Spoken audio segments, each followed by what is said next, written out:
Geography में ध्यान रखना है, सबसे पहले क्या करना है, एज्यूम, ठीक है ना।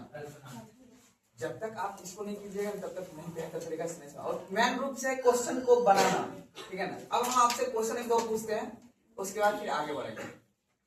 क्वेश्चन में सबसे पहले ये है कि पूरा भारत के क्षेत्र में सबसे अत्यधिक एग्रीकल्चर लैंड अर्थात कृषि भूमि कहाँ पे है, पहला, ठीक है ना।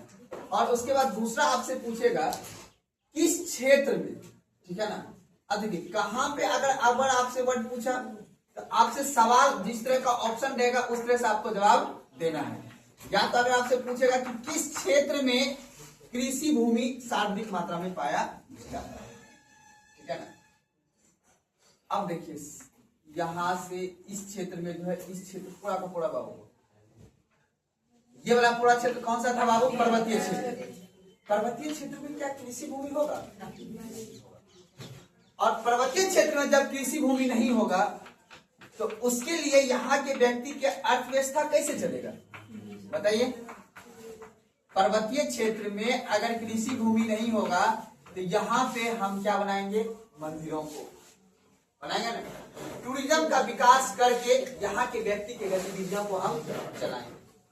पर्वतीय क्षेत्र के अंतर्गत ध्यान समझिएगा, पर्वतीय क्षेत्र के अंतर्गत मेरा भारत में जो राज्य आता है वो है लद्दाख, ठीक है। उसके बाद है आपका जम्मू कश्मीर, उसके बाद है हिमाचल प्रदेश, उसके बाद है उत्तराखंड, उसके बाद है आपका सिक्किम, उसके बाद है आपका पूरब का सभी राज्य जितने भी है ना वो सभी करते आ जाएंगे पर्वतीय क्षेत्र में। अब यहां से देखिए सोचना है आपको, थिंकिंग करना है थोड़ा सा कि भारत के मेरे लगभग जो है बाबू इतना जो क्षेत्र है आपका, लगभग आपका समझ लो 10 राज्य जो है ना वो आपके पर्वत क्षेत्र के अंतर्गत आते हैं।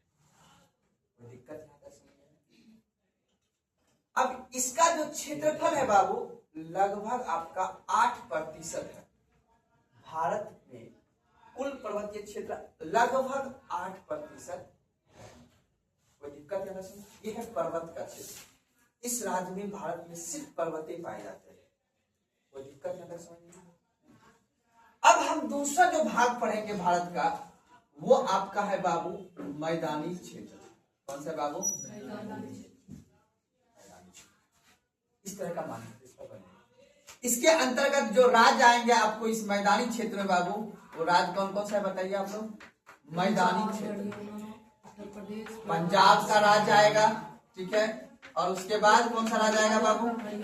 हरियाणा का राज्य आएगा, ठीक है। उसके बाद यूपी आ जाएगा, अपना बिहार आ जाएगा और वेस्ट बंगाल आ जाएगा। थोड़ा सा आरजे मतलब राजस्थान भी आ जाएगा। ये सभी राज्य प्लेन एरिया है, जैसे अपन लोग है ना प्लेन जमीन है कि नहीं है, इसको बोलते हैं मैदानी भाग। हमारे भूगोल के अंतर्गत हमारे इस पृथ्वी का जो धरातल है ना उसकी स्थिति कैसी है उसी को बोलते हैं भौतिक संरचना। प्राकृतिक के द्वारा हमारा भारत कैसा बना हुआ, जैसे हम ही लोग मनुष्य हैं, कोई प्राकृतिक रूप से विकलांग होता है, किसी को आंख में प्रॉब्लम, किसी को पैर में प्रॉब्लम होता है ना प्राकृतिक रूप से, जन्मजात किसको बोलते हैं। ठीक उसी प्रकार हमारे भारत को भौतिक रूप से अर्थात प्राकृतिक रूप से कितने वर्गों में बांटा गया था। हम इस क्लास स्टार्ट किए थे ना, तो आपका हो गया पर्वतीय क्षेत्र और दूसरा कौन सा हो गया? अब उसके बाद मेन रूप जो मेरा भारत का बचा हुआ है वो है आपका बाबू पठारी क्षेत्र। सबसे बड़ा भूभाग किसका है बाबू? पठार। आपका मध्य प्रदेश, गुजरात, कर्नाटक, महाराष्ट्र, ठीक है ना, और उसके बाद आंध्र प्रदेश, तेलंगाना, ये सभी जो राज्य है ना, झारखंड, ये सभी राज्य में पठार पाए जाते हैं, ठीक है ना। इस पठार को जिसमें कि खनिज संसाधन अत्यधिक पाया जाता है, आपका लोहा हो, ठीक है, लोहा हो, बॉक्साइट हो, एल्यूमिनियम हो, ये सभी चीज कहाँ पाया जाएगा आपका? पठार। अब हमको एक बात बताइए, सोचना है, थिंकिंग करना है। आप मैदानी भाग के क्षेत्र में कुछ अलग चीज का उत्पादन होगा और पठारी क्षेत्र में अलग चीज का उत्पादन। पठारी या पठारी एक ही बात है। उसके बाद जो ये क्षेत्र बचा इधर वाला, ये है तटीय क्षेत्र। क्योंकि आपको पता है कि हमारे भारत के तीनों ओर से क्या है बाबू, पानी पानी है। जब पानी है तो बाबू इसको हम लोग क्या बोलेंगे, तटीय क्षेत्र बोलेंगे। तो ज्योग्राफी का कैसा कमाल है, यहाँ पे जो भी खनिज पाए जाएंगे ना उसको हम क्या करेंगे, बाहर क्या करेंगे, निर्यात करेंगे। क्या करेंगे, निर्यात। तो निर्यात करने के लिए हमारे पास समुद्र होना चाहिए, बंदरगाह होना चाहिए, तभी तो हम उसको निर्यात कर पाएंगे। तो इन सभी क्षेत्र में हमारा क्या है, बंदरगाह का विकास किया है, तटीय क्षेत्र में। अब आपको मुख्य रूप से ये समझना है कि भारत का मेन रूप से 3 ही संरचना है, ठीक है ना, सुना आपको ना। उसके बाद जो है थोड़ा सा इसके ऊपर हम लोग आपका द्वीपीय क्षेत्र बढ़ाते हैं, मेरा अंडमान निकोबार का कुछ क्षेत्र है यहाँ पे, ठीक है ना। उसके बाद कुछ मरुस्थलीय भूमि है, जो डेड भूमि है, मरा हुआ भूमि को क्या बोलेंगे, मरुस्थलीय भूमि। यानी ऐसा क्षेत्र जहाँ पे किसी भी चीज का उत्पादन नहीं होता, वहाँ की मिट्टी मरा हुआ है। उस वैसा मेरा एक राज्य है जिसका नाम है राजस्थान। राजस्थान के कुछ क्षेत्र बाबू थोड़ा थोड़ा जो मिट्टी पाया जाता है वो डेड भूमि, मतलब मरा हुआ भूमि, वहाँ पे कुछ भी चीज का उत्पादन नहीं होता है। अब देखिए ये जो मैंने मानचित्र बनाया, यहाँ से आपको एज्यूम करना है कि क्वेश्चन पूछेगा कौन सा क्षेत्र या तो कौन सा राज्य। जब भी ज्योग्राफी का जो ऑब्जेक्टिव पूछा जाएगा ना, आपको बोलेगा निम्नलिखित में से कौन सा ऐसा क्षेत्र है जहां पे पठारी क्षेत्र पाया जाता है, ठीक है। ऑप्शन में अब आपको या तो राज्य का नाम दे देगा, या तो आपसे पूछेगा मालवा का क्षेत्र, दक्कन का क्षेत्र, ठीक है ना। ये ज्योग्राफी का क्षेत्र को बांटा गया है, बात को ना। या तो डायरेक्ट आपका राज्य का नाम पूछेगा, निम्नलिखित में से किस राज्य में पठारी क्षेत्र नहीं पाया जाता है। आपसे दे देगा लद्दाख, आपसे दे देगा हिमाचल प्रदेश, उस क्षेत्र में नहीं पाया जाता। तो आपको पढ़ना है, लेकिन क्वेश्चन किस टाइप से पूछेगा वो आपके डिपेंड करेगा कि आप उस टॉपिक को पढ़े हैं या रटे हैं या सोचे कितना है या थिंकिंग कितना किया, तब आपसे क्वेश्चन बनेगा। आज का एग्जाम का ट्रेंड है ऐसा नहीं डायरेक्ट मेरे नोट से लिखा है वो क्वेश्चन नहीं पूछेगा। वो ऐसा तो नहीं कि मेरा कोई रिलेशन का एग्जाम में क्वेश्चन बनाएगा जो हम जो लिखा दे वही पूछेगा, नहीं। हम जो लिखा दे वो पूछ देते तब तो फिर तो बातें क्या है। हाँ, हमने आपको जो लिखाया है, जो पढ़ाया है, वो आपको समझाएगा। अब इसको आप अपना भी कुछ इनपुट लगा के उसको समझ के फिर ऑब्जेक्टिव सोल्व करना है। आगे बात तो हमने आपको पर्वतीय क्षेत्र पढ़ा दिया है।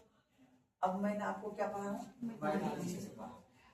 आखिर जो ये मैदान बना है, आखिर ऐसा क्या स्थिति हुई, भूगोल में ऐसी क्या घटना घटी जिस वजह से हमारा इन क्षेत्र बोले तो यूपी, बिहार, वेस्ट बंगाल के क्षेत्र में मैदान का क्या हुआ, कोई दिक्कत नहीं। तो कल जो मैंने आपको बताया था उसको रिलेट करते हुए फिर आगे हम लोग अब बढ़ेंगे। तो आगे में हमने आपको समझाया था बाबू कि जो हमारे यहाँ जो मैदानी क्षेत्र पाया जाता है वो अब बस आपको समझना है, मानचित्र याद रखना है, ठीक है। ये आपका मेन प्लस पॉइंट है कि आपको जितना जल्दी मानचित्र बाबू याद हो जाएगा उतना जल्दी आपको एडवांटेज मिलेगा ज्योग्राफी को आसान करके समझने में।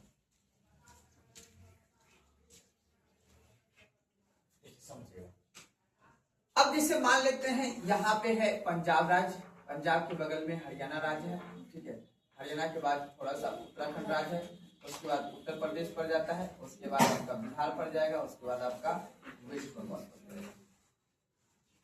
आपने देखा कि सर इन क्षेत्रों में पर्वतीय क्षेत्र है तो नदी आपका यहाँ से निकलेगा हिमालय से, ऐसे करके नदी निकलता है, उस नदी का नाम है सिंधु नदी। उसके बाद इसी का सहायक झेलम, चेनाब, रावी, ब्यास, सतलज नदियां हैं, है ना, सब नदियां। अब ये सब जो नदियां हैं पर्वतों से निकलती है और पर्वतों से निकलने के साथ अपने साथ क्या लेकर आती है, अवसाद। पर्वतों के छोटे छोटे कण को तोड़ के वो क्या कर देता है, यहाँ पे क्या करती है, मैदान का निर्माण करती है। और नदियां जो है कई लाखों वर्ष से बहती है, ऐसा तो नहीं कि आज से 5 लाख वर्ष से बनी है। मानव हमारे यहाँ पृथ्वी पे यहाँ पे आए हुए 20 लाख वर्ष पहले आया हुआ है मानव। 20 लाख वर्ष में उसमें भी पाषाण काल पहले रहा है, ठीक है ना।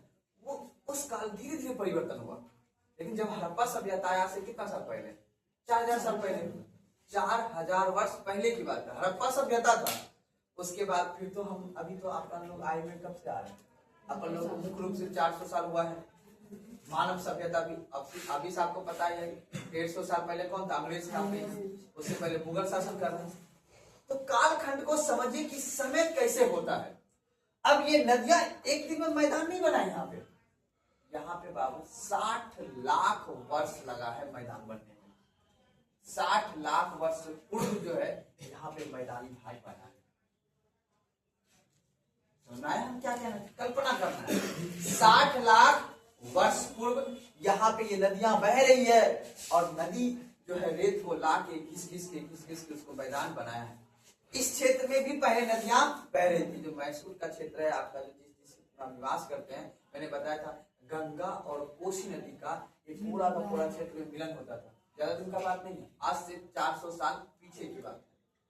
जिस समय अपने यहाँ कहा जाता है अकबर का शासन चल रहा था, मुगल वंश का शासन चल रहा था, उस समय ये पूरा का पूरा खगड़िया जिला द्वाब का क्षेत्र था। द्वाब का मतलब गंगा और कोसी नदी का यहाँ मिलन होता था। समय बढ़ता गया, फिर जब देश आजाद हुआ तो यहाँ पे बांध बनाया गया। बांध बना के पानी को रोका गया। पानी को रोका गया तो फिर जाके तब जो नदी के द्वारा जो लाया गया, अब साथ जो टीला था बना हुआ, उस टीला पे ही ये समाज बसा है, ये नगर बसा है। ज्योग्राफी में इसी सिद्धांत को हमको समझना है। किसी भी नगर का विकास अगर हमें करना है तो उसके लिए आपको व्यवस्था बेहतर देना पड़ेगा और नदी के किनारे ही आपको ज्यादा से ज्यादा समाज का क्या होगा, निर्माण होगा। आप देखो जो हम लोग जो बसे हुए हैं, हम लोग गंगा और कोसी नदी के द्वाब क्षेत्र में बसे हुए हैं, ठीक है ना। और जिस क्षेत्र में द्वाब क्षेत्र बसे हुए तो यहाँ का एग्रीकल्चर लैंड अच्छा है, मतलब जो भूमि है अच्छा है, तभी यहाँ मक्का का उत्पादन अधिक होता है। क्यों होता है? क्योंकि यहाँ पे कौन सा मिट्टी पाया जाएगा, तो अभी बताऊंगा आगे चल के, मिट्टी वाला जब पढ़ाऊंगा तो आपको और विस्तार बताऊंगा। यहाँ पे नदी के द्वारा जो लाया गया अवसाद है, उसी से यहाँ पे उपजाऊ शक्ति क्या है, यहाँ पे कोई दिक्कत नहीं है। अब आपने देखा कि इस क्षेत्र का आधार मैदानी क्षेत्र का जो निर्माण होता है वो नदी के द्वारा लाए गए अवसाद से होता है। यहाँ पे कोई दिक्कत समझ। अब आपको आगे हम जब बताएंगे, इधर आपका कौन सा नदी बहता है बाबू, गंगा। और याद गंगा नदी हमारे भारत देश के लिए, उत्तर भारत के लिए कह सकते हो, उत्तर भारत। देखो एक पर्वत पाया जाता है यहाँ पे, ठीक है ना, उस पर्वत का नाम है विंध्याचल पर्वत। क्या नाम है बाबू? विंध्याचल पर्वत पड़ता है मध्य प्रदेश में। कहाँ पड़ता है? ये पर्वत उत्तर भारत और दक्षिण भारत को अलग करता है। यहाँ से ऊपर को बोल देते हैं उत्तर भारत, यहाँ से बोल देते हैं दक्षिण। और इसी पर्वत के आसपास मेरा एक रेखा भी गुजरता है, उस रेखा का नाम कर्क रेखा बोलते हैं। यहाँ से हम लोग उत्तर का अलग क्षेत्र है और यहाँ से अलग। यहाँ के व्यक्ति का खान पान, रहन सहन सब कुछ अलग है बाबू। क्या का ज्योग्राफिकल सिचुएशन, सब कुछ ज्योग्राफिकल सिचुएशन बनता है। हमारे दुकान में लिट्टी चोखा इसलिए बनता है क्योंकि हम लोग कौन सा कटिबंध के हैं, लगभग शीतोष्ण कटिबंध। यहाँ पे गेहूं का उत्पादन अधिक होता है। यहाँ पे लिट्टी, फिर यही लिट्टी बड़ा हो किधर बन जाएगा, पराठा। चंडीगढ़ में आपने देखा होगा पंजाब का आदमी पराठा ज्यादा खाता है। जैसे यहाँ से आप नीचे बढ़ोगे तो यहाँ का आदमी लिट्टी सांभर खाएगा, क्यों? चावल की मात्रा यहाँ उष्ण कटिबंध के क्षेत्र में चावल की मात्रा ज्यादा होती है। हम आपको ये समझाना चाह रहे हैं कि ज्योग्राफिकल सिचुएशन के, ज्योग्राफिकल परिस्थिति के हिसाब से ही किस तरह का उद्योग लगेगा, किस तरह का वहां का व्यक्ति का मतलब कि आर्थिक गतिविधियां होगी, ठीक है ना, उस हिसाब से होता है। अपने मैसूर बाजार में जो कपड़ा मिलता है वो कपड़ा अपने यहाँ नहीं बनता है। अपने यहाँ कपास का खेती होता ही नहीं, जूट का खेती होता ही नहीं, होता वेस्ट बंगाल में, होता गुजरात में है। तो सूरत से कपड़ा बन के आता है बिहार में, या वेस्ट बंगाल से बन के आता है। हम लोग यहाँ पे जो कपड़े का जो आपने अगर मार्केट को एज्यूम अगर कीजिएगा, आप जाते होंगे कभी मार्केट शॉपिंग करने के लिए, आपको देखेंगे स्टिकर चिपका जाता है कितना चार्ज होता है। तो आपको मुख्य रूप से ये समझना है बाबू कि किसी भी चीज का निर्माण होने के पीछे कौन जिम्मेदार है, भौगोलिक सिचुएशन, भौगोलिक परिस्थितियां। आज ईरान के पास तेल मिला हुआ है, सऊदी अरब के पास भौगोलिक सिचुएशन से क्या मिला, तेल। उसके पास तेल का भंडार है, तब वो देश में अमीर है, विश्व में अमीर है। हमारे पास ले दे के एग्रीकल्चर लैंड है और उसके बाद जो है थोड़ा सा खनिज है, थोड़ा सा ही खनिज है। आगे बताऊंगा, यहाँ पे भी कृषि भूमि थोड़ा सा उत्पादन हो रहा है, कोई दिक्कत नहीं आता सोने किसी व्यक्ति को।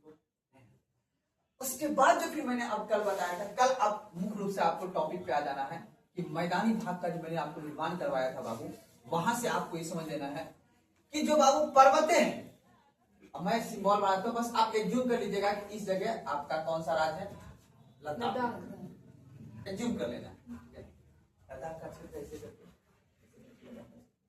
अब यहां से जब नदी निकलेगी तो नदी बाबू ऐसे करके पर्वतों से नदी होते हुए कहा नदी प्रवेश कर जाएगी, मैदान में। देखो नदी का ढलान देखो कैसे है, ऐसे करके पर्वतों पे जो नदी बहेगी, पर्वतों से जब कभी आप यूट्यूब वगैरह में देखे होंगे, कहीं भी देखे होंगे, पर्वतों से जब नदी बहेगी तो नदी की चाल बहुत स्पीड रहेगी, पानी की धार क्या रहेगा, स्पीड रहेगी, और नदी क्या है, चौड़ी रहेगी या सकरी रहेगी। तो क्वेश्चन पूछेगा पर्वतीय क्षेत्र में नदी का जो है गति, पानी का गति क्या है, तीव्र रहेगी, पर उसकी चौड़ाई क्या रहेगी, कम रहेगी। जैसे नदी आपके मैदानी भाग में बहेगी तो उसकी चौड़ाई क्या हो जाएगी, बढ़ जाएगी। आपने देखा होगा गंडक नदी का क्षेत्र या गंगा नदी का कितना चौड़ा होता है, एज्यूम कर रहे हो, कल्पना कर रहे हो, कल्पना कर रहे हो। जब नदी मैदानी भाग में बहेगी बाबू, उसके बाद फिर नदी, ध्यान से समझना है बाबू, नदी मैदानी भाग से बहते बहते बहते बहते नदी कहां चला जाएगा, फिर समुद्र में चला जाएगा। ऐसे नदी पर्वतों से निकली, फिर नदी बहते हुए मैदानी भाग में आई, फिर नदी कहां चली गई, समुद्र में। अब इसको आप कल्पना करते कर समझिएगा कि ये मेरा मानचित्र है, ऐसे करके, ठीक है, मानचित्र है, और उसके बाद जो है यहाँ पे पर्वतें हैं, यहाँ पे पर्वतें, इस क्षेत्र में आपको पता है हिमालय है, ऐसे करके जहां से नदी ऐसे करके निकली, ऐसे करके ऐसे नदी कहते कहां चली गई, बंगाल की। अब ज्योग्राफिकल सिचुएशन समझो। ज्योग्राफी कहता है कि नदी जब निकलेगी पर्वतों से, इसको बोलेंगे ये नदी है युवा अवस्था। कौन सा अवस्था है बाबू, जैसे हमारी जिंदगी का जवानी होता है ना जी, जब जवान रहते हैं हम लोग तो युवा अवस्था होता है ना, देख लेंगे हम भी हैं जो उसमें बातें करो, वही बात है नदी में। जब नदी बाबू हिमालय से निकलेगा, अर्थात जब नदी पर्वत से निकलेगा तो नदी की गति तीव्र गति रहेगा, उसको बोलेंगे कौन सा अवस्था में, नदी युवा। फिर नदी धीरे धीरे जब मैदान में प्रवेश करेगा तो ये हो जाएगा मध्य अवस्था। कौन सा हो जाएगा, जब आदमी देखना, जब वही लड़का जब 25 से जब 35 साल की उम्र में चला जाता है तो शिथिल हो जाता है, जिम्मेदार नागरिक बन जाता है। ठीक उसी प्रकार जब नदी मेरा मैदानी भाग में बहेगी तो उसकी गतियां क्या जाती है, फिर वही नदी जब आपका समुद्र में प्रवेश करने वाला होगा तो वो नदी क्या बनाएगा, मुहाना बनाएगा। अपने साथ जो भी ये मिट्टी वगैरह लाए थे, जो भी रेत वगैरह लाए थे, उन सभी को समुद्र में जाने से पहले उसको छोड़ देगा। तो जब नदी समुद्र में जाने वाले होती है ना, उसको बोलते हैं वृद्ध अवस्था। नदी का कौन सा अवस्था है बाबू, वृद्ध अवस्था। बात नहीं करना, अब बताइए क्वेश्चन पूछेगा, अब ज्योग्राफी देखो क्वेश्चन कैसे पूछेगा एग्जाम में, नदी कौन से क्षेत्र में युवा अवस्था में रहता है, क्या बोलोगे, पर्वतीय क्षेत्र। बोलेगा नदी अपना निम्न गति से, अर्थात मध्य अवस्था में नदी कौन सा क्षेत्र में चलता है, मैदान। बोलेगा नदी अपना मुहाना कहाँ बनाती है, समुद्र के किनारे। ठीक है, समझ लोगे, कोई दिक्कत है ना। अब देखो बाबू ज्योग्राफी याद रखना, हर सब्जेक्ट का नेचर अलग, संविधान का नेचर अलग है। संविधान पढ़ाऊंगा, पॉलिटी पढ़ाऊंगा तो वहाँ अलग कॉन्सेप्ट है, इकोनॉमिक्स पढ़ाऊंगा अलग कॉन्सेप्ट है, जीके हिस्ट्री पढ़ाऊंगा उसका अलग, ज्योग्राफी पढ़ाऊंगा अलग, साइंस पढ़ाऊंगा अलग। इसीलिए बाबू आईएएस बनने के लिए सिर्फ जीके से पूछा जाता है, क्योंकि यहाँ डेवलप होता है डिसीजन मेकिंग। आप पढ़ोगे तो आपको समझ, अच्छा सच में भारत ऐसा है, अच्छा संविधान को लगा, अच्छा ऐसा प्रावधान दिया गया संविधान में, ज्योग्राफी पढ़ोगे चलेगा ऐसा, अच्छा ऐसा भी कुछ होता है। ये मैथ नहीं करते रूप से कैलकुलेशन ही करना है, सुना रहे बात में। मैथ का मतलब होता है, मैथ पढ़ के आदमी क्या बनता है, क्लर्क। क्या बनता है जी, आसान भाषा में सोच रहे हो, अंतिम रूप से वही बात है, डिसीजन को फॉलो करने वाला, उसको क्या बोलते हैं, क्लर्क।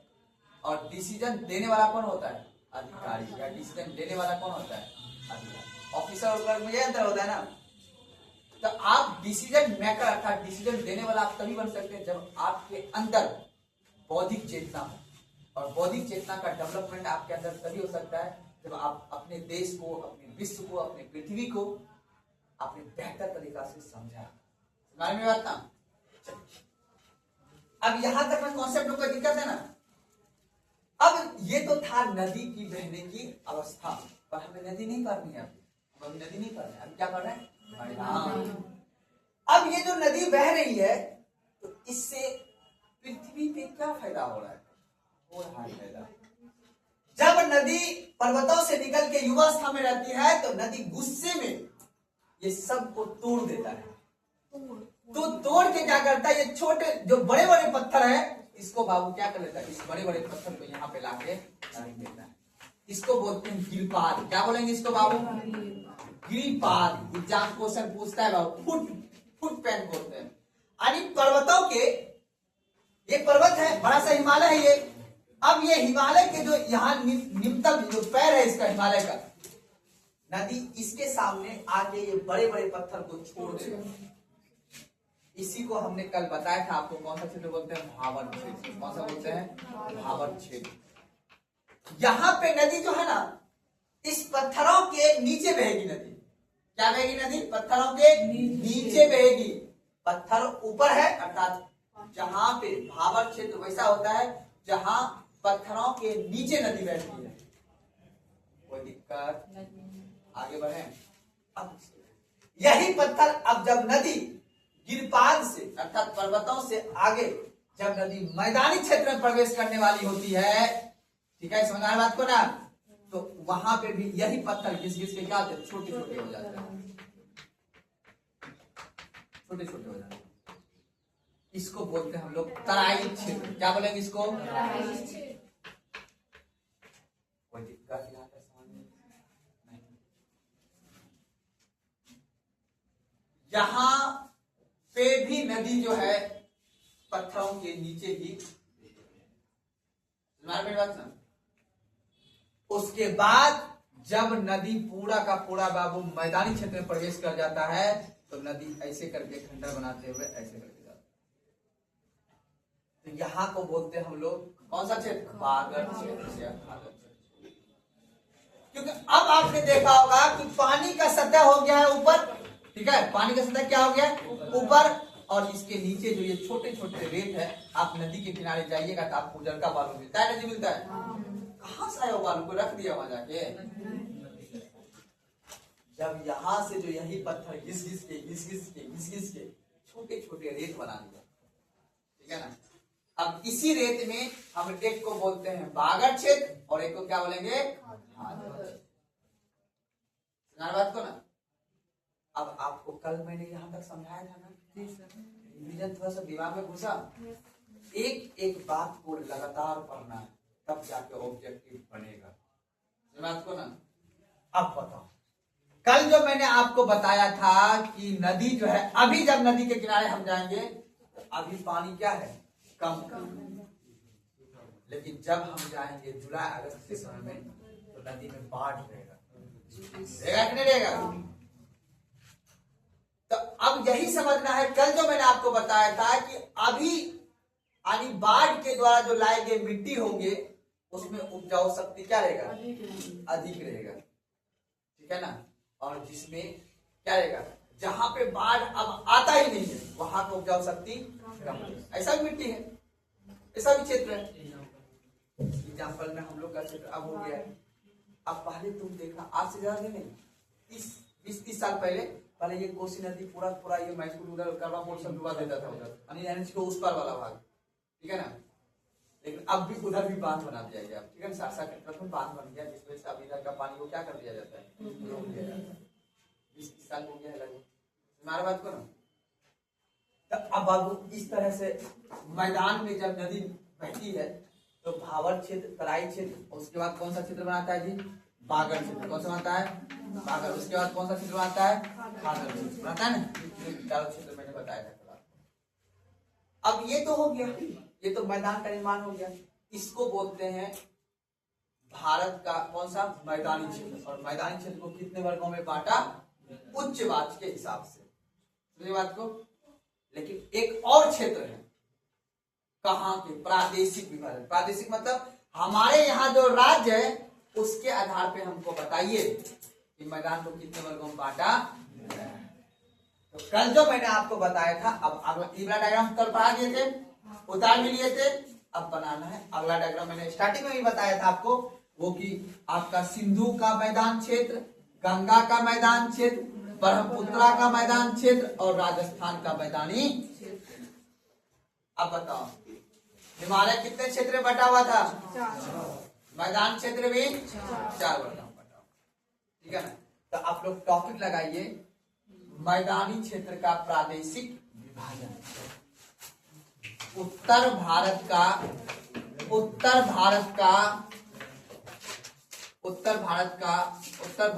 मैदान का प्रादेशिक विभाजन।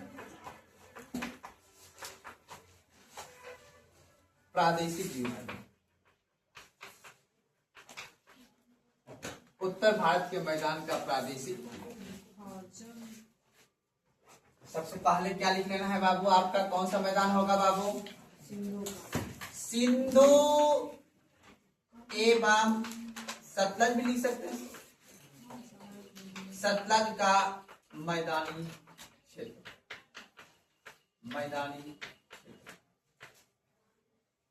दूसरा लिख लेना है गंगा का मैदानी क्षेत्र। तीसरा लिख लेना है ब्रह्मपुत्रा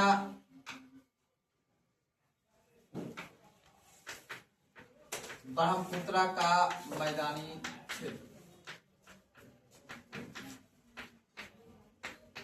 और नेक्स्ट लास्ट लिख लेना है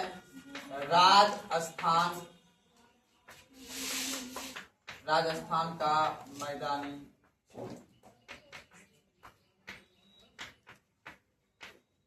कोई दिक्कत यहाँ तक समझने में ठीक हो है ना? अच्छा, इसी बात में अगर लगा दे सब में कहाँ तो भर लोगे? अगर लगा पूछेंगे कि सिंधु और सतलज का मैदान क्षेत्र कहाँ है, लगा लोगे ना? यहाँ भी लगा देंगे कहाँ है तो लगा लोगे ना? इसीलिए याद है पहला क्लास हम पढ़ाते हैं, आप लोग को लगता है सर क्या पढ़ाते हैं, ऐसा लगता है ना? मेरा अब आप बताओ, इतना दिन ज्योग्राफी पढ़ रही हो, 10 दिन से 15 दिन से पढ़ रहे हो ज्योग्राफी, अब आपको लगता है कि पीछे जो मैंने स्टार्टिंग पहला क्लास में मजाक करके बोले थे कि नहीं हर किसी का चेहरा याद करना है, तो आपको लगता है सर ऐसे मजाक करते हैं? तो अब पता चल रहा है कि क्यों करते हैं? क्योंकि अंतिम रूप से आपको जाना कहाँ है, कहाँ से। यही तो क्वेश्चन का सोल्व करना है ना कि अच्छा ये घटना कहाँ हो रही है, या ये क्षेत्र कहाँ है। कहीं पे भारत में होगा या विश्व पढ़ेंगे तो विश्व में होगा। यही है ज्योग्राफी, इतने चीज को एग्ज्यूम करना है। अब कहाँ लगा लोगे? जो बच्चा आप मान लो कहाँ नहीं लगा पाएगा, समझना उसका ज्योग्राफी अब धीरे धीरे उससे नाराज हो रहा है, वो दूर जा रहा है ज्योग्राफी, फिर आपको ज्योग्राफी समझ में नहीं आएगा अगर आपने बेहतर तरीका से नहीं समझा। असम का क्षेत्र होगा, आपका जो है अरुणाचल प्रदेश का क्षेत्र होगा, है ना, थोड़ा सा वेस्ट बंगाल का क्षेत्र होगा, थोड़ा सा, ज्यादा नहीं। तो मेनली देखो सब राज्य को असम में बोल देते हैं, उन सभी राज्य में सिर्फ असम में ही मैदानी भाग है, ठीक है ना? उस क्षेत्र में पता है अब तिब्बत के पठार से नदी बहती है, नदी कहाँ बहती है? तिब्बत के पठार से बहती है पूरा जंगल क्षेत्र से, तो वहाँ अवसादी चट्टान पाया जाता है। कहाँ पे? ब्रह्मपुत्रा के क्षेत्र में। तभी तो भारत का एक ही ऐसा क्षेत्र है जहाँ पे पेट्रोल गैस वगैरह पाया जाता है। कौन सा क्षेत्र में? और मैंने पहले बताया अवसादी चट्टान में खनिज पाया जाता है, कौन सा? ईंधन वाला।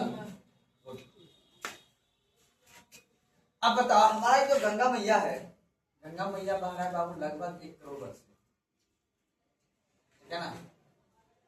बह रही है गंगा मैया गुस्सा में, बहते बहते बहते बहते झारखंड को बसा दिया किस पे? पठार। अब साथ जमा कर दिया, पठार बन गया। हमसे ऊंचा है झारखंड, हमसे ऊंची क्षेत्र पे, ठीक है? वो तो नहीं चले, पता नहीं चलेगा ना, वो जाकर मैदानी क्षेत्र तो अपन मैदानी क्षेत्र से नीचे ही ना होगा। किसका मैदानी क्षेत्र? उसके बाद मैदानी क्षेत्र है ही नहीं, थोड़ा बड़ा भी थोड़ा ऊंचा जिला हमको नापना है बच्चा भीतर से, वो ज्योग्राफी फिर वही कौन सा बात कर, जिसकी संख्या ज्यादा है वो क्षेत्र घोषित कर देते हैं। वहाँ पठारी क्षेत्र ज्यादा है तो पूरा राज्य को क्या बोलते हैं? आपने यहाँ पूरा क्षेत्र, अब मान लो आपके क्षेत्र में तराई क्षेत्र भी है थोड़ा सा, आपने तो पश्चिम चंपारण कर दिया, पूर्वी चंपारण कर दिया, ठीक है, थोड़ा वहाँ पर्वत भी तो है, और नीचे में रोहतास में पठार भी तो है, विंध्याचल का क्षेत्र, क्या बोलेंगे अपना बिहार में पठार है, ज्यादा जो क्षेत्र है वो नहीं बोलेंगे, कोई दिक्कत। अब एक एक करके पढ़ लें, कल बताए हुए थे ना। अब इसको नक्शा पे बना लोगे, नक्शा बना लोगे, इसका नक्शा मैप बना लोगे इस भाषा का, देखो कैसे बनता है, सिखा रहा हूँ ज्योग्राफी, ज्योग्राफी में सीखना है। देखो जैसे मान लो कि हमने इंडिया का मानचित्र बना दिया, अब इंडिया का मानचित्र कैसे बना दिया, आप बताओ।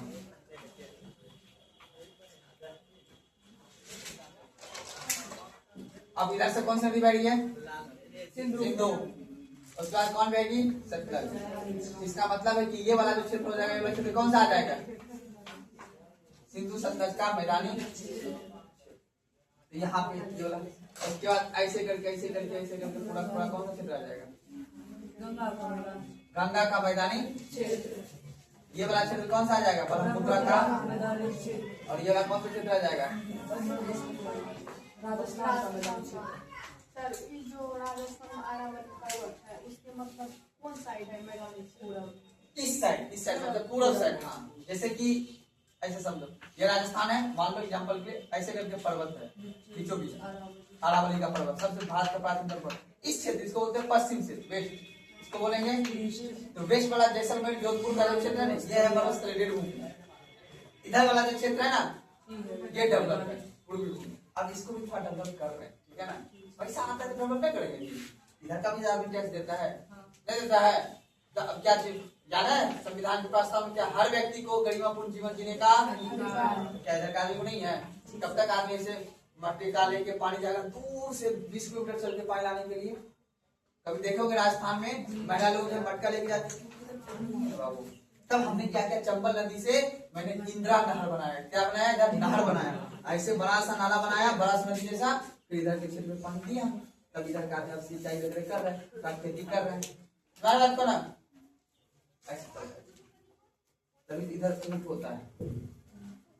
क्षेत्र में क्या ऊंट चलता है ताकि वो रेतीला जगह में चल पाता है, उधर बस ट्रक नहीं है, उधर मोटरसाइकिल चल ही नहीं पाएगा, ठीक है ना, रेती आ जाएगा इस रास्ते में। आगे बात तो चलिए, आप इसको मैप पे बना लीजिएगा, कल बना लिए थे, कल नहीं बनाए थे, नहीं बनाए थे, इसको ऐसे करके लिख लेना है, ठीक है, नहीं बनाए थे इसको बनाइए, अब लिख लीजिएगा लिख के।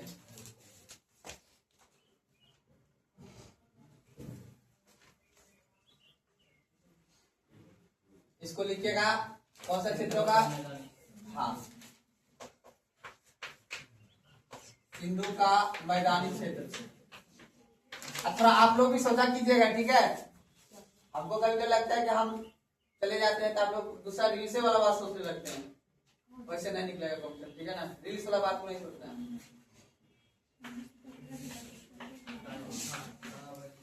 राजस्थान का मैदानी क्षेत्र,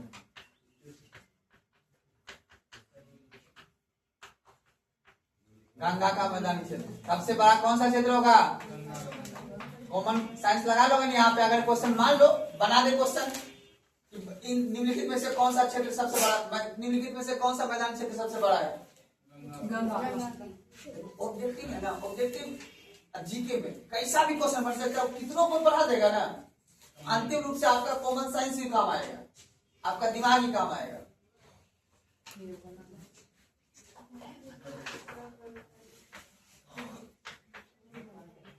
बात कौन कर रही है,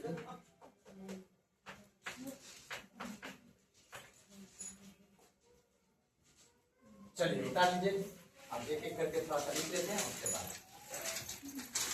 तुम नहीं बाबू रे बना लो, नहीं आप जो बना लिए तो अब तो पीछे वाला लड़का तुम्हारा दोस्त कहाँ गया, वो सब जो आता था,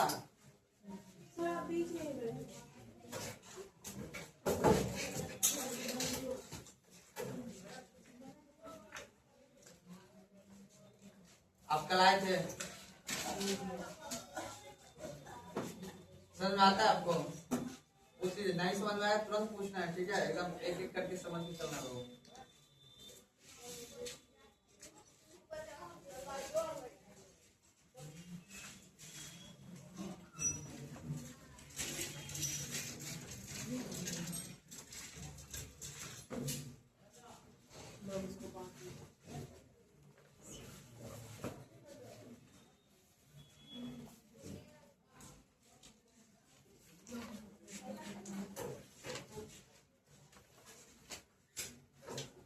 संसाधन कमी है अपने क्लास में, ठीक है, बोर्ड का, ठीक है। लेकिन अब का जो क्वेश्चन ट्रेंड पूछ रहा है ना, अब जरूरत है डिजिटल बोर्ड का, खास करके जीके पढ़ने में। मैथ में देखो कुछ नहीं है, मैथ में क्यों काम आता है कि आपको या तो क्वेश्चन खुद से पीडीएफ को में रख लो, सोल्व करने में क्या डिजिटल बोर्ड का हो सकता है, लिखना तो वही x प्लस वाई होता है ना उसमें अंतिम में।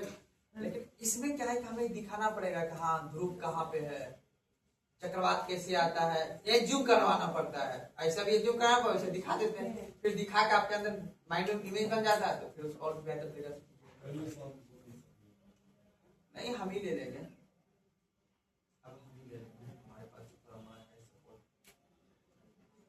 देखो यार सिंपल सी बात है, मेहनत जब तक नहीं होगा तब तक सिलेक्शन नहीं होगा, चाहे वो आदमी लंदन में पढ़े, चाहे आदमी किसी जाके मैदानी क्षेत्र में काम पड़े, एकदम गाँव शुरू में, मेहनत हर जगह मांगता है, ठीक है ना। कहीं भी तुम जाके किसी खेत में जाके काम पड़ो, अगर आप में काबिलियत है ना वो दिख ही जाएगा। हमने बहुत से ऐसे इंसान को देखे,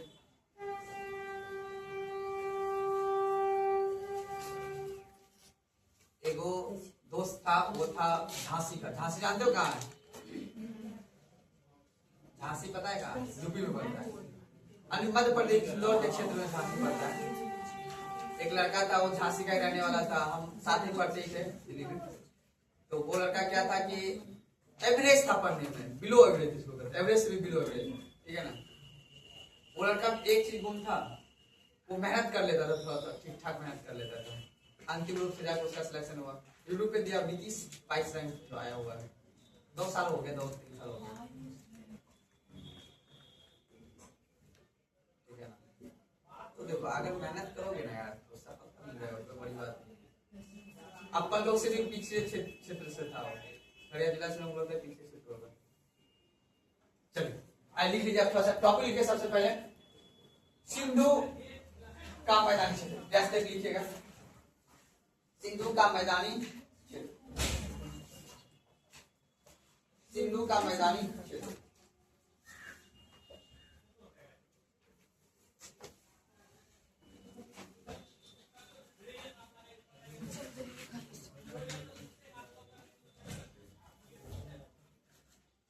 ब्रैकेट लिखेगा पंजाब हरियाणा मैदान, ब्रैकेट लिखेगा पंजाब हरियाणा मैदान।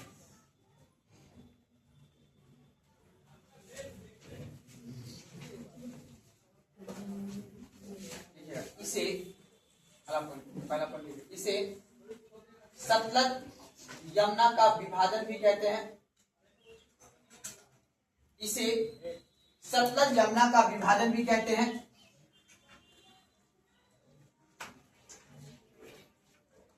पहला पॉइंट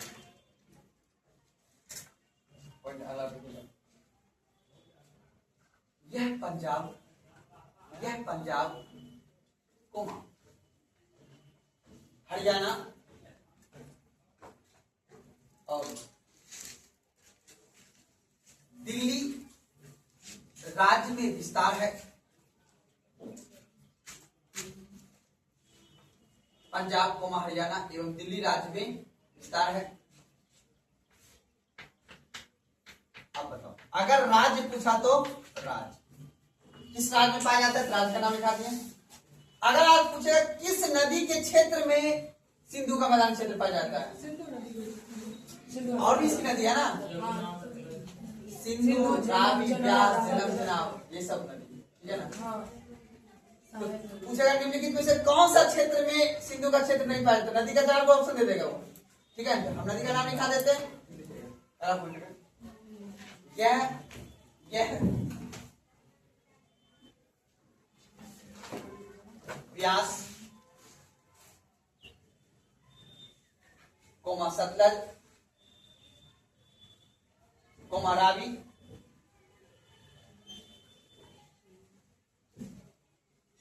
एवं यमुना नदी के क्षेत्र में पाया जाता है।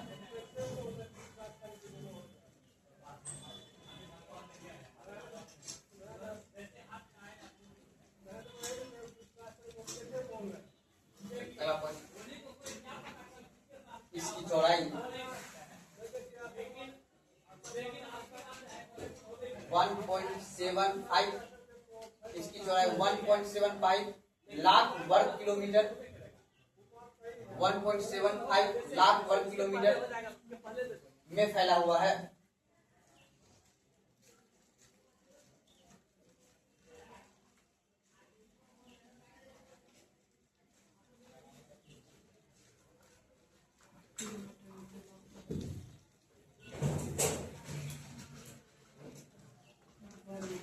किलोमीटर में फैला हुआ है, अलग पर लिखेगा।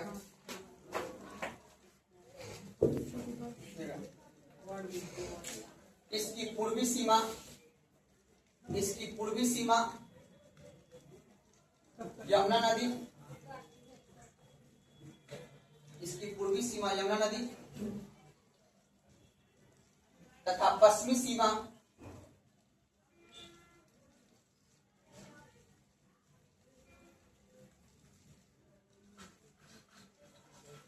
अरावली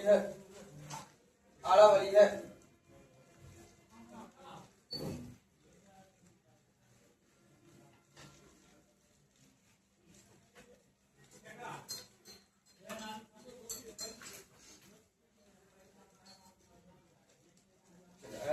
राजस्थान का मैदान,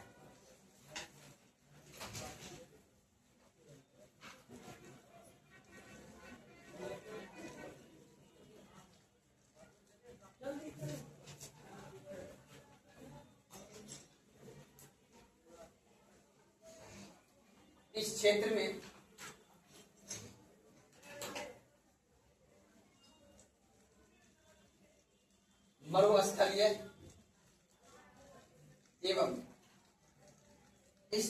मरुस्थलीय एवं बांगर क्षेत्र पाया जाता है। इस क्षेत्र में मरुस्थलीय एवं बांगर क्षेत्र पाया जाता है।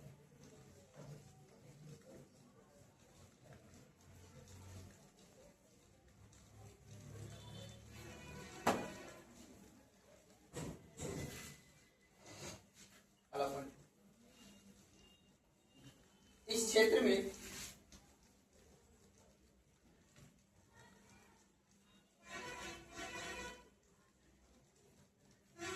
सांभर झील, इस क्षेत्र में सांभर झील जो देश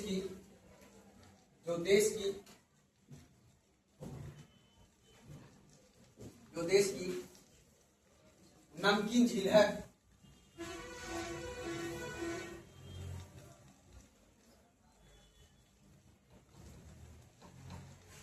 ऐसे गंगा का मैदान क्षेत्र, ऐसे गंगा का मैदान क्षेत्र,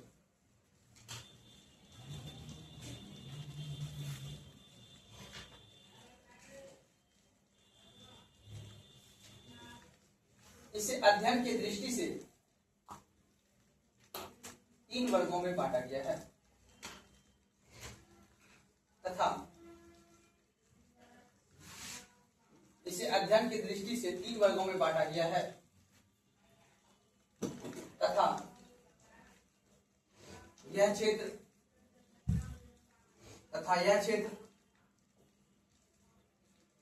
उत्तर प्रदेश तथा यह क्षेत्र उत्तर प्रदेश कोमा क्या होगा बिहार एवं पश्चिम बंगाल में फैला हुआ है, एवं पश्चिम बंगाल में फैला हुआ है।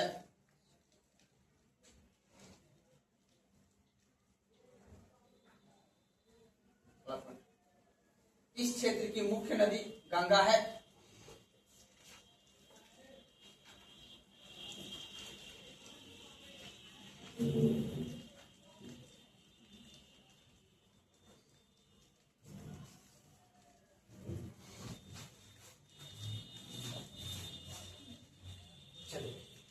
अब गंगा का जो मैदानी क्षेत्र है ना, इसको 3 वर्गों में हमने बांटा हुआ है।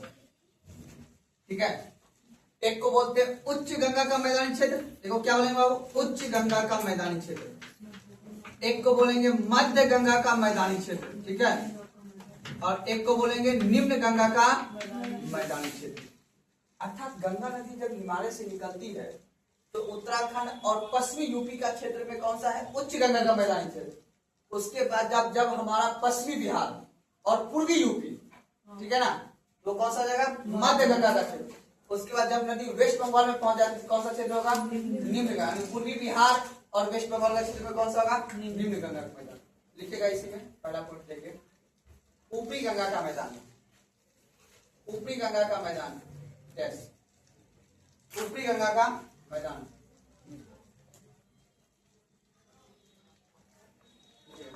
यह पश्चिमी यूपी में, ये पश्चिमी यूपी में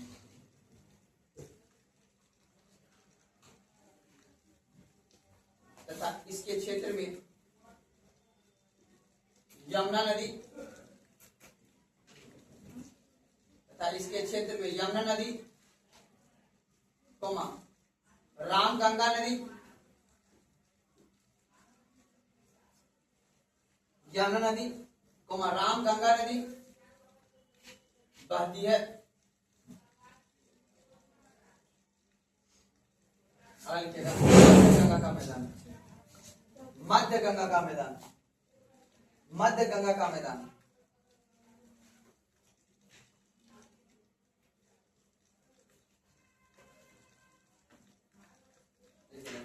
यह क्षेत्र पूर्वी यूपी, यह क्षेत्र पूर्वी यूपी मतलब उत्तर प्रदेश पूरा लिखते हैं।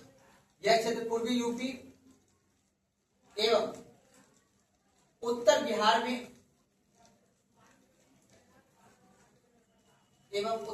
में स्थित है।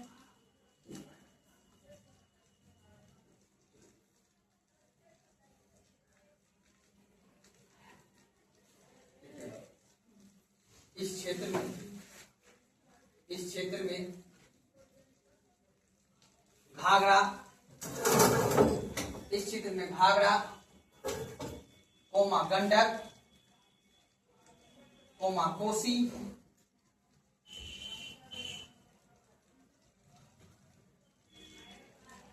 नदी बहती है,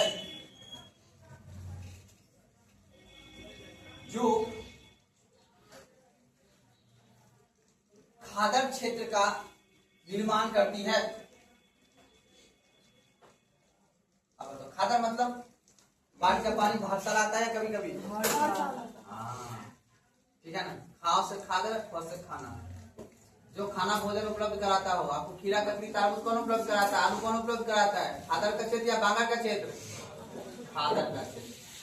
अब बताओ, गंडक नदी में बाढ़ आता है, कोसी में बाढ़ आता है और घाघरा में बाढ़ आता है।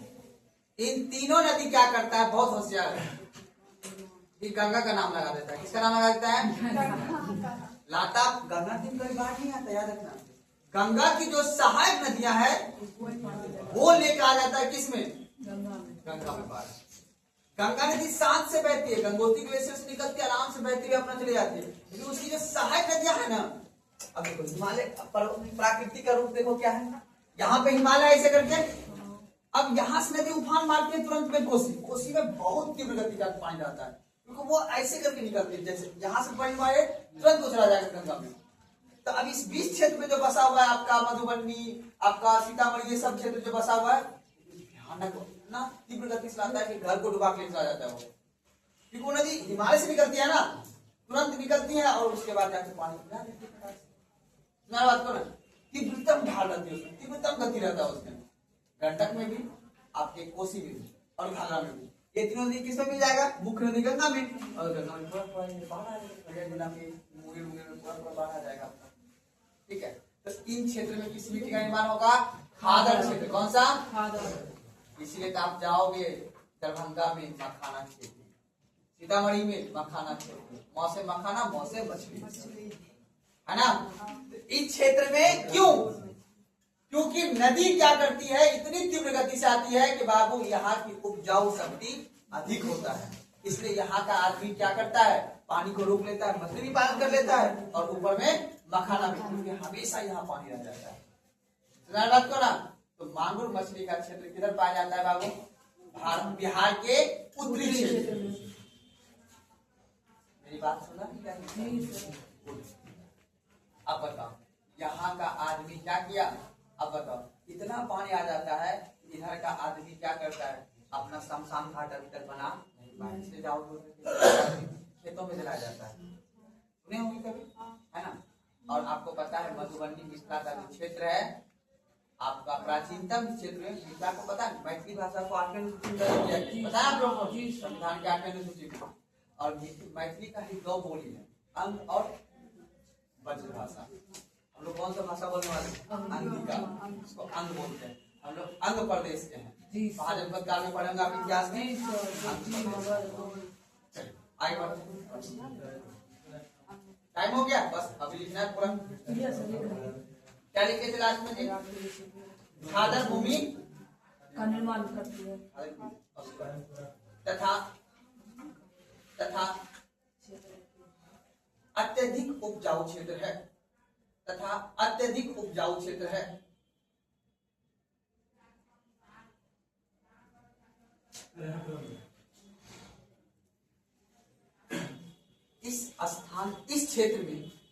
इस क्षेत्र में गोखुर झील का निर्माण होता है।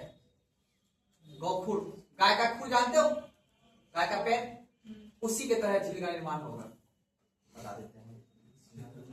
गोखुर झील का निर्माण होता है, देखो कैसे। सब जगह करता है गंडक नदी, और करता है आओ गंडक क्या है ना, वो बहुत होशियार नदी है।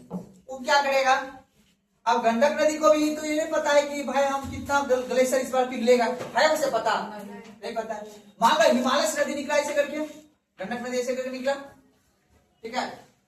अब वो नदी क्या करता, पहले बह रहा था इस दिशा में, इस बार क्या हुआ, इस दिशा में बहने लगी। तो अब नदी पहले इस दिशा में बह रही थी, अब नदी इस दिशा में बहने लगी। तो अब बताओ, फिर उसके बाद कुछ इसका ट्यूटी ऐसे करके बह गया, तो नदी का जो लाएगा अवसाद था ना, वो छोड़ दिया। यहाँ पे बीच में क्या बन गया, टीला बन गया ऐसे करके, इधर बीच में टीला बन गया ऐसे करके, जमा अवसाद से जमा हो गया। तो अब इसी को बोलेंगे गौखुर। ऐसे पैर का खुर होता है, ऐसे करके होता है, होता है, पता नहीं होता है। अब इसी तरह का बांध दिया। तो नदी जब क्या करती है, अपने मार्ग को जब बदल देती है, तो उसमें बीच में द्वाब अवसाद जमा हो जाता है, उसको बोलते हैं गाय के खुर की तरह, ठीक है ना, गाय के पैर की तरह, उसी बोलते हैं गाय खुर, झील बोलते हैं। अब झील क्यों बोल देंगे, क्योंकि नदी से कट गया। अब जब बेगूसराय में अपना झील है, देखो कांवर झील, तो कौन सा है, गोखुर झील है। प्राकृतिक रूप से कौन सा झील है, गोखुर झील। अब ना बना बेगूसराय जिला, अभी से पहले 40 साल पहले बना होगा, 50 साल पहले बना होगा।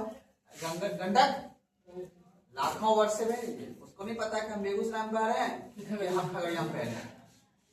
नदी को पता है, नदी तो प्राकृतिक है, प्राकृतिक चीज में कोई बदलाव, वो अपना वर्षा को पता है कि हम बिहार में बह रहे हैं कि उत्तर प्रदेश से बह रहे हैं, चक्रवात को पता है कि हम कहाँ बह रहे हैं। अभी जो कल आंधी तूफान आया था, आगे 2 दिन के बाद भी आएगा, क्यों आएगा पता है ना, क्योंकि पानी गर्म हो रहा है कहाँ का, बंगाल की खाड़ी का, और पानी जितना ज्यादा गर्म होगा। अब ठीक बात बताओ कोमल है, गर्म पानी हल्का है, ठंडा पानी हल्का, ठंडा पानी, इसे ठंडा पानी कहाँ रहेगा, नीचे, और गर्म पानी, तो कौन पानी ज्यादा ऊपर उठेगा, गर्म कौन कर रहा है ऊपर में गैस जला के, सूर्य भगवान, नहीं है जी।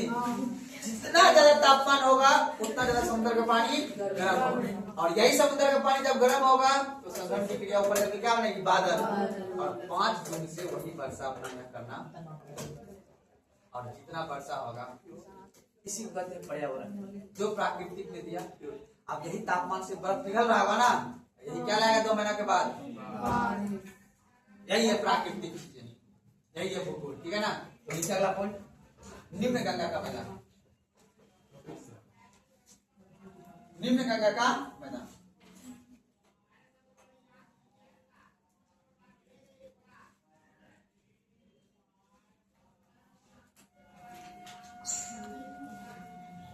निम्न गंगा का मैदान लिखिएगा।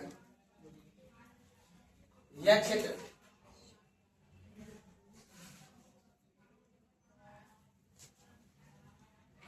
पश्चिम बंगाल के क्षेत्र में पाया जाता है।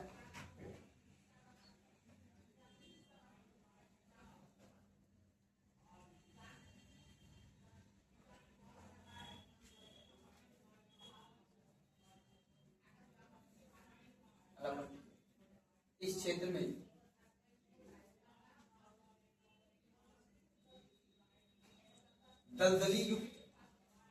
दलदली युक्त मिट्टी पाया जाता है। इस क्षेत्र में दलदली युक्त मिट्टी पाया जाता है, जिसे डेल्टा कहते हैं, जिसे डेल्टा कहते हैं, जिसे डेल्टा कहते हैं।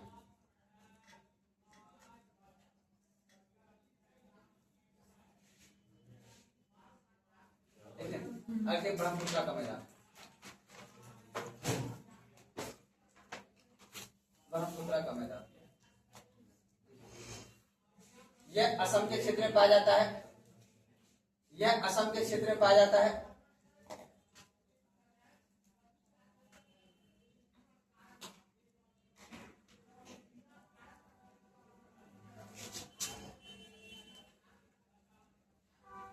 इसी क्षेत्र में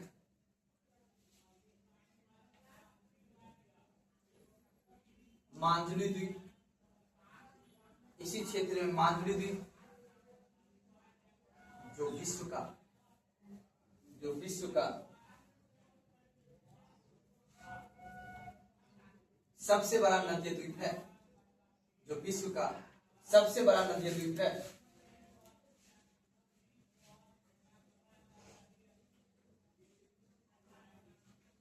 तथा इस क्षेत्र में दलदली मिट्टी एवं वन पाए जाते हैं। इस क्षेत्र में दलदली मिट्टी एवं वन पाए जाते हैं। इस क्षेत्र में दलदली मिट्टी तथा वन पाए जाते हैं। चलिए अगला टॉपिक लिख दीजिए, प्रायद्वीपीय का पठारी क्षेत्र। टॉपिक में लिख दीजिएगा प्रायद्वीपीय का पठारी, कल करेंगे उसको। चलो जी, कल उसको